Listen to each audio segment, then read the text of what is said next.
સ્કંદ ત્રીજો. આ કાળ તે વિષ્ણુ ભગવાનની શક્તિ છે. આ અધ્યાયમાં પરમાણુ આદિ લક્ષણોથી અને યુગ મન્વંતર આદિ કલ્પનું પ્રમાણ વગેરે કાળનું સ્વરૂપ વર્તવીશ. મૈત્રેય મુનિ કહે, હે વિદુરજી, પૃથ્વી આદિ કાર્યનો જે સૂક્ષ્માંશ છે તે એનાથી વધુ ભાગો થઈ શકતા નથી. જે કાર્યરૂપ પામ્યો નથી, જે બીજા પરમાણુઓ સાથે સંયોગ પણ થયો નથી, તે પરમાણુ કહેવાય. આવા અસંખ્ય પરમાણુઓ મળવાથી જ માનવીઓને ભ્રાંતિની તેમજ સમૂહરૂપ એક અવયવોની પ્રતીતિ થાય છે. તાત્પર્ય એ કે જો પરમાણુ ન હોય તો કોઈ પણ કાર્યરૂપ વસ્તુનું અસ્તિત્વ જ હોઈ શકે નહીં. તેથી જ તો તે પરમાણુ હોવાનું સાબિત થાય છે. આ પરમાણુ જેનો સૂક્ષ્મતમ અંશ છે તે પૃથ્વી વગેરે કાર્યો જ્યારે પોતાના સામાન્ય સ્વરૂપમાં રહેલા હોય ત્યારે તે પૃથ્વી વગેરે કાર્યોની એકતા એમના સમસ્ત રૂપનું નામ પરમ મહાન છે. એટલે કે આ અખિલ જગતને જ પરમ મહાન કહે છે. આ વેળા એમનામાં પ્રલયાદિ અવસ્થા ભેદનું ભાન થતું નથી. નવું યા જૂનું એવા કાળભેદનું જ્ઞાન થતું નથી. તેમજ પટ ને ઘટ આવી વસ્તુભેદની કલ્પના પણ થતી નથી. હે પુરુષ શ્રેષ્ઠ વિદુરજી, જે પ્રમાણે આ પદાર્થે પૂર્વોક્ત રીતે સૂક્ષ્મ, મધ્યમ તથા સ્થૂળ છે, તે જ રીતે પરમાણુ આદિ અવસ્થામાં કાળની વ્યાપ્તિ ઉપરથી કાળની એ સૂક્ષ્મતા, મધ્યમસરતા અને સ્થૂળતાનું અનુમાન આવી શકે છે. આ કાળ તે વિષ્ણુ ભગવાનની શક્તિ છે ને અવ્યક્ત સ્વરૂપો હોય અવ્યક્ત સ્વરૂપના પદાર્થને ભોગવે છે. જે કાળ સૃષ્ટિરૂપ પ્રપંચની પરમાણુ અવસ્થા ભોગવે છે તે પરમાણુ કાળ જ છે. જે સૃષ્ટિના વિશેષ વિવક્ષા કે ભેદ વિવક્ષા રહિત આખો ભાગ ભજવે છે તે પરમ મહાન કાળ છે. એટલે કે સૂર્યની ગતિ પરથી જ કાળનો વિભાગ થઈ શકે છે. જેમ કે સૂર્ય જેટલા કાળે એક પરમાણુ પ્રદેશને ઓળંગે તેટલા કાળ પરમાણુ કાળ કહેવાય છે. અને જેટલા કાળે 12 રાશિરૂપી આખા ભુવન મંડળને ઓળંગે તે પરમ મહાન કાળ કહે છે.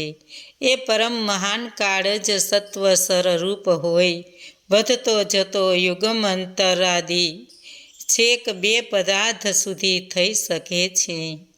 આ કાળની સૂક્ષ્મ તથા સ્થૂળ અવસ્થા હવે મધ્યમ અવસ્થા વિશે ઉપયુક્ત કહેલા 2 પરમાણુઓના અણુ થાયને 3 અણુઓ તર્સરેણ કહેવાય છે કે જે જાળીમાંથી ગૃહમાં પડતા સૂર્યકિરણોમાં પ્રત્યક્ષ દેખાય છે તથા તે અત્યંત હલકો હોવાથી આકાશમાં ઉડતો રહે છે. એવા 3 ત્રસરેણુઓને પાર કરવામાં સૂરજને જેટલો વખત લાગે તેટલો કાળ ત્રુટિ કહેવાય. અર્થાત એક કમળ પંખુડીને સોયથી વીંધતા જેટલો કાળ લાગે તેને ત્રુટિ કાળ કહે છે. 100 ત્રુટિઓને 1 વેધ, 3 વેધ તે 1 લવ, 3 લવ એટલે 1 નિમેષ, 3 નિમેષને 1 ક્ષણ, 5 ક્ષણોને 1 કાષ્ટા અને 15 કાષ્ટાને 1 લઘુ કહે છે. 15 લઘુને 1 નાડી કે ઘડી, 2 ઘડીનું 1 મુહૂર્ત ને 6 યા 7 ઘડીનો 1 પ્રહર થાય છે. જે મનુષ્યના દિવસ યા રાત્રિનો 1/4 ભાગ છે. પૂર્વોક્ત 4 પહોરના મનુષ્યના દિવસને રાત્રિ છે.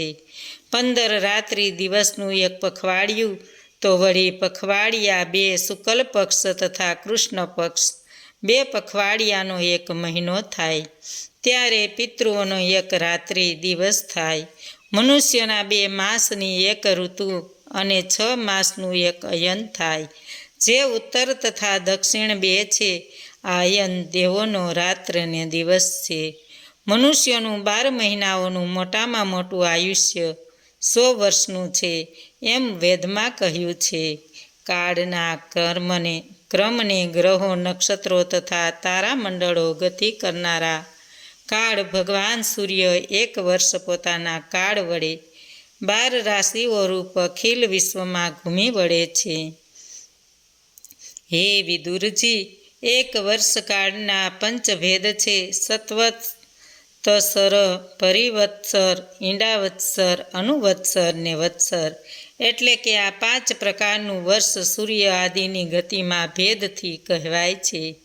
જેમ કે સૂર્ય ગતિથી સત્વત્સર, બૃહસ્પતિની ગતિથી પરિવત્સર, 30 દિવસના મહિનાથી ઈંડાવત્સર, ચંદ્ર ગતિથી અનુવત્સર તથા નક્ષત્રોની ગતિથી વત્સર કહેવાય છે.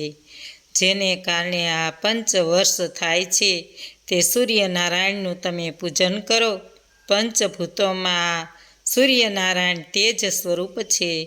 હર હંમેશ સર્વ જીવો પર ઉપકાર કરનાર સૂર્યદેવની જો તમે પૂજા નહીં કરશો તો તમે કૃતજ્ઞ ગણાશો. ધર્મ સિંધુમાં 5 વર્ષો માટે આ પ્રમાણે કહેલું છે. વર્ષોના 5 પ્રકાર છે: સૌર, બાહ્યસ્પધ, ચંદ્ર, સાવન તથા નક્ષત્ર સુધી પડવાથી અમાસ સુધીના જે દિવસો તે 1 માસ.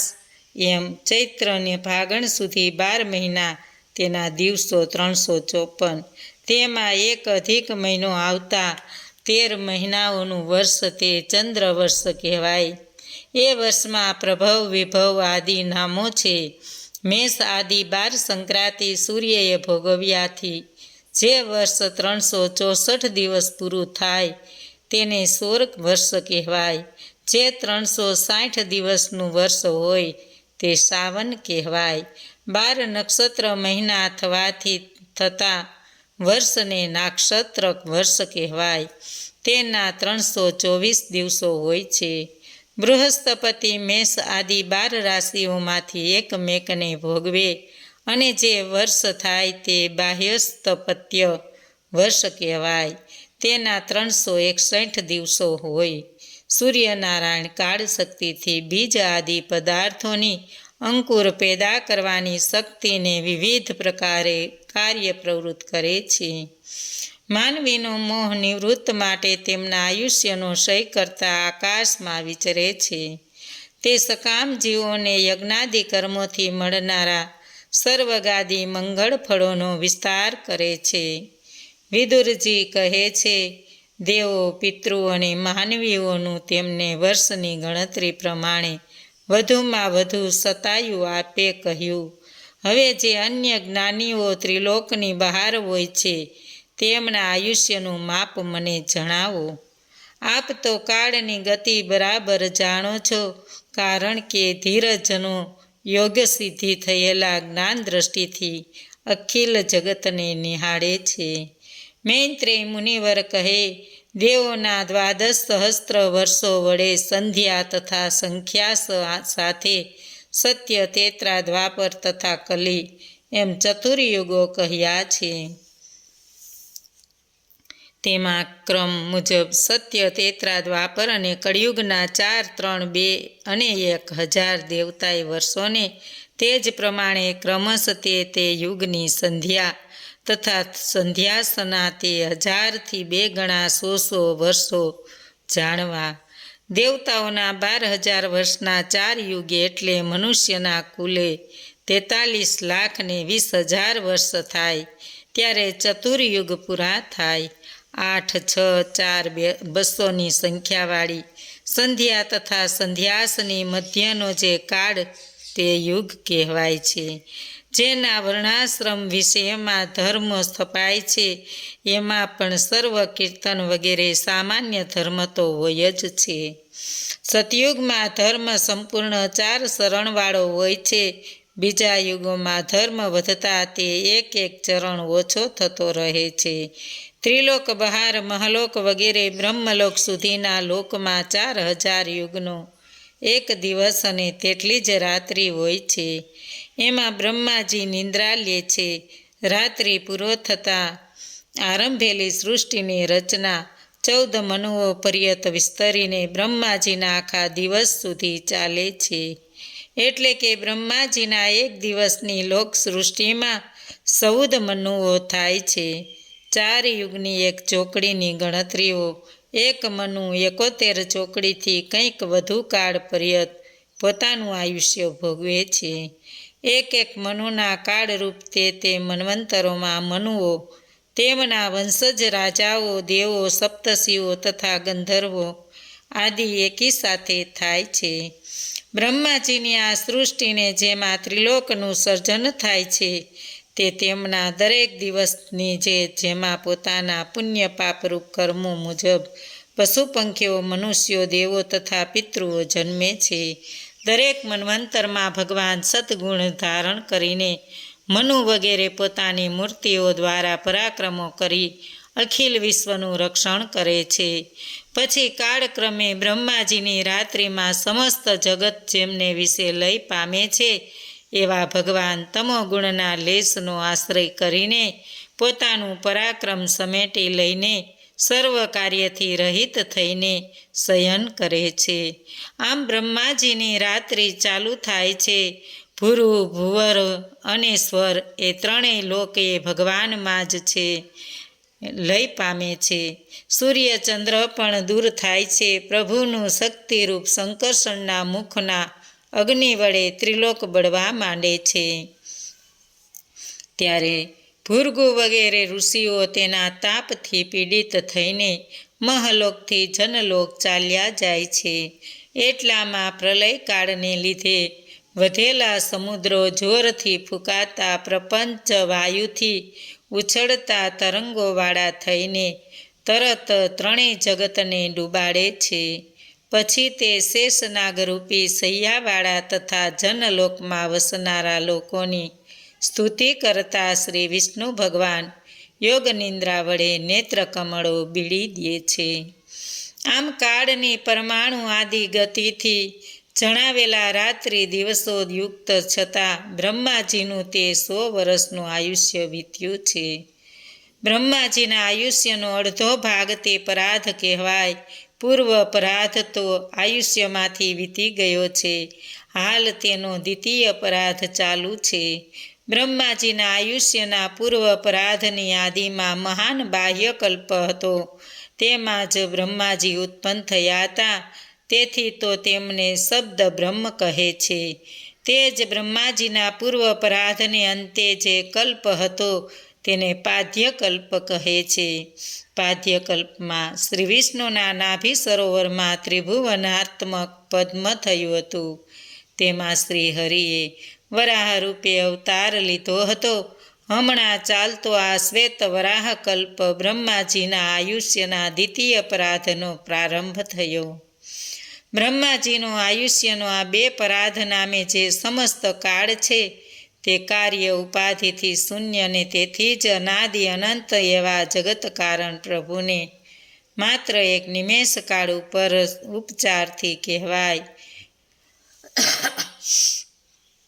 કારણ કે પરમાણુથી પ્રારંભીને છેક દ્રિભરાધ પ્રયત્નોને એ કાળ સર્વાંશે પરિપૂર્ણ એવા પરમાત્મા પર પોતાની સત્તા ચલાવવાને લગીરે સમર્થ નથી.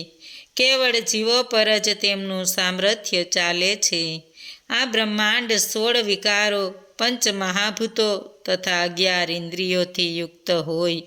પ્રકૃતિ, મહતત્વ, અહંકાર તથા 5 તન્માત્રાઓ મળીને 24 તત્વોથી બન્યો છે.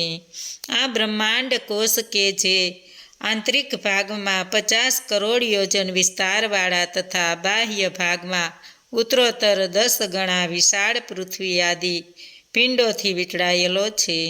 તે વિશાળ બ્રહ્માંડ કોષ પરમેશ્વરના શરીરમાં એક પરમાણુ જેવડો જ જણાય છે. એવા બીજા કોટી કોટી બ્રહ્માંડના ઢગલા પ્રભુના શરીરમાં પરમાણુ જેવડા જ દેખાય છે. એ પરમાત્માને અક્ષર બ્રહ્મ કહે છે. તે સઘળા કારણના પણ કારણ છે. તે જ શ્રી હરિનું પરમ સ્વરૂપ છે. કુમાર આદિ માનસી સૃષ્ટિથી વૃદ્ધિ નહીં થવાથી 2 શરીર દ્વારા યોનિથી થયેલો મનુષ્ય સર્ગ અહીં હવે વર્ણવવામાં આવશે. મૈત્રેય મુનિવર કહે, હે વિદુરજી, ભગવાનનો આ કાળ નામનો મહિમા મેં તમને કહ્યો. હવે બ્રહ્માજીએ આ બધું સર્જ્યું તે વિશે હું કહું છું, તેનું શ્રવણ કરો.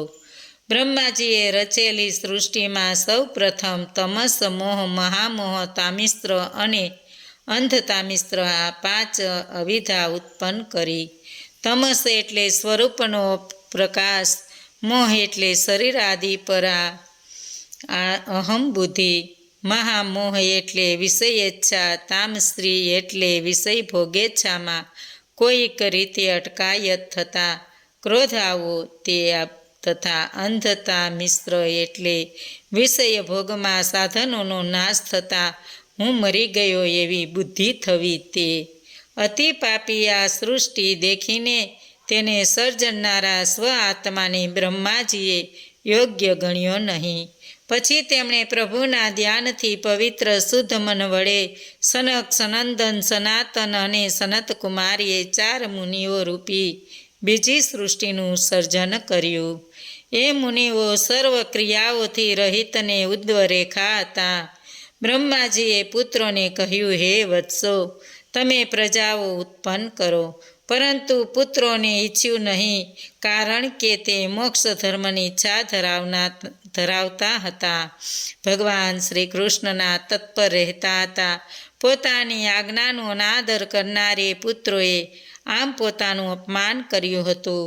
તેથી બ્રહ્માજીના મનમાં અત્યંત ક્રોધ આવ્યો, પણ તેમણે પોતાના ક્રોધને રોકી દીધો. છતાં એ ક્રોધ બ્રહ્માજીની ભૃગુટીમાંથી નીલમોહિત કુમાર રૂપે તરત ઉત્પન્ન થયો. નીલમોહિત એટલે તેનો રંગ કાળો અને લાલ.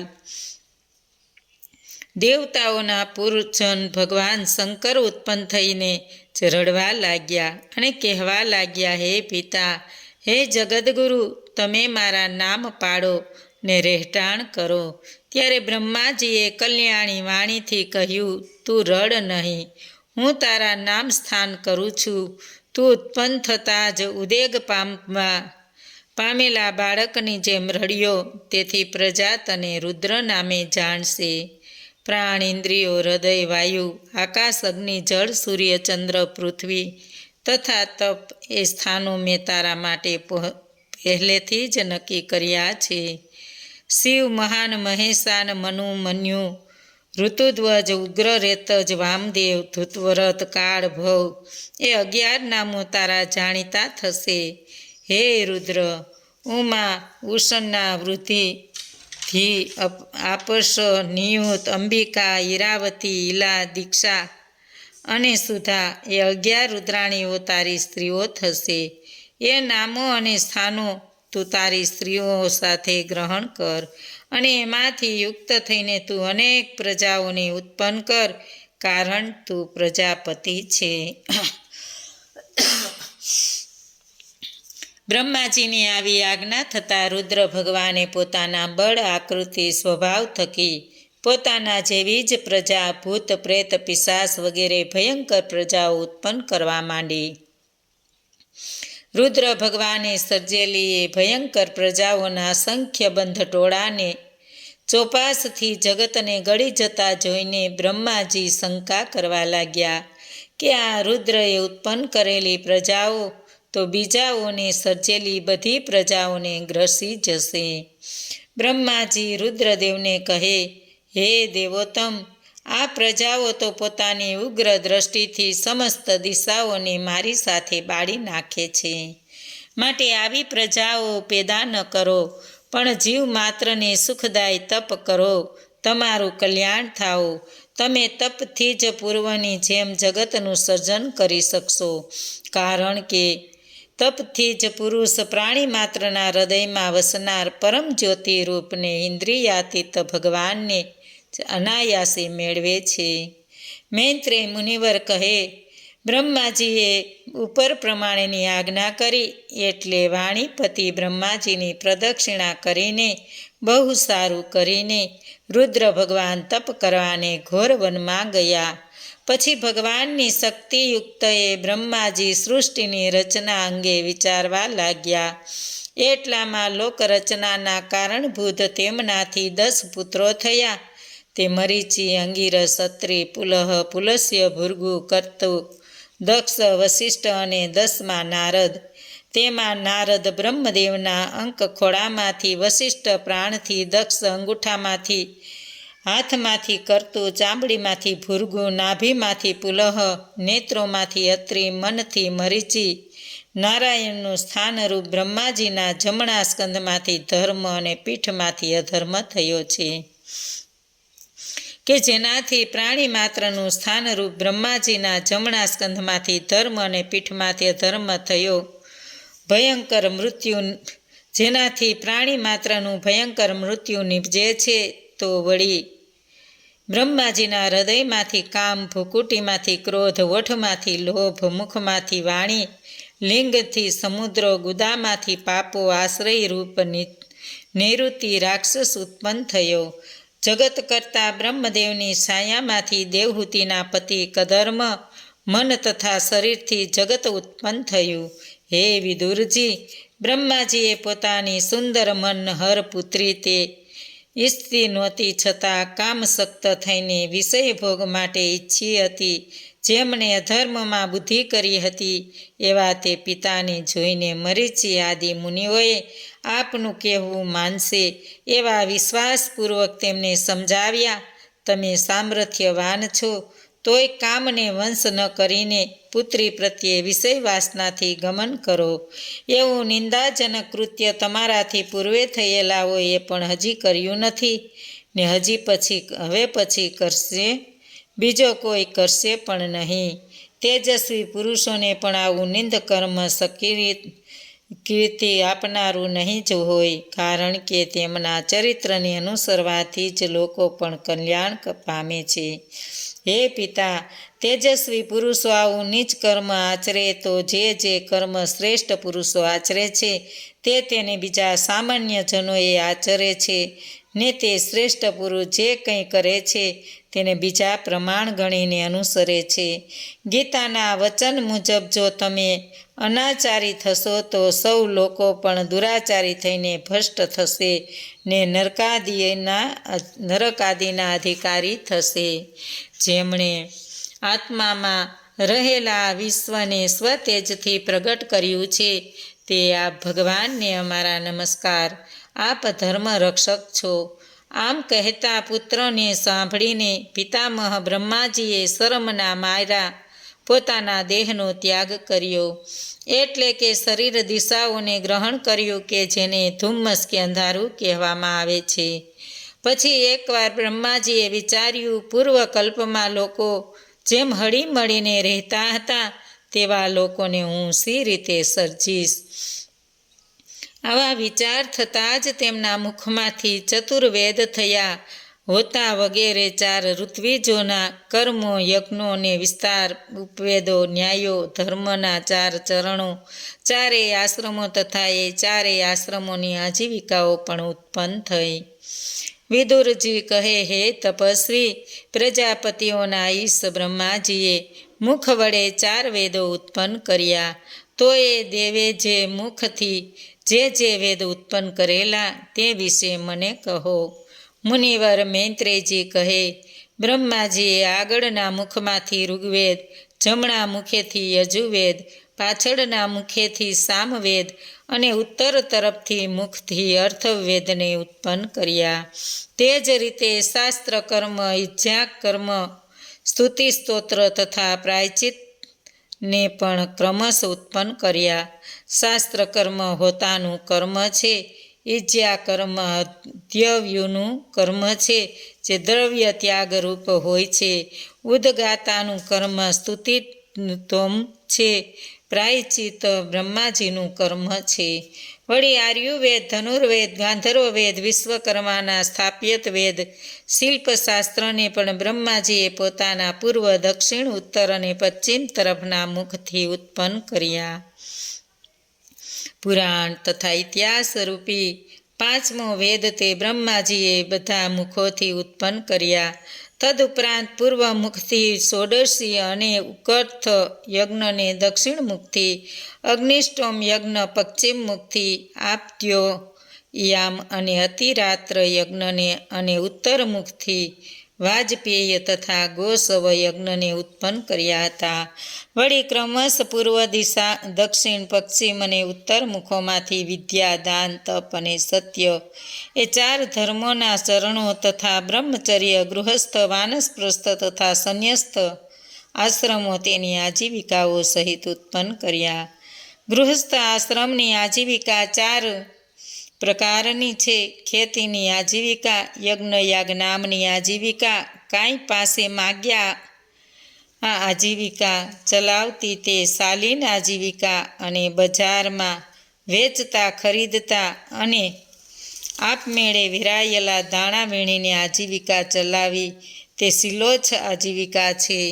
બ્રહ્મચર્ય આશ્રમમાં 4 પ્રકારનો છે: સાવિત્ર, પ્રાજાપત્ય, બ્રાહ્ય અને બૃહદ ગૃહાશ્રમ. વાનપ્રસ્થોના 4 પ્રકાર છે: વેખાનસ, વાલખિલ્ય, ઔદુંબર અને ફેનય. વેખાનસ ખેડિયા વિનાનું ધાન્ય પર આજીવિકા કરનાર છે. વાલખિલ્યો નવું ધાન મળતા જ પ્રથમ સંગ્રહ કરેલો અન્નનો ત્યાગ કરે છે.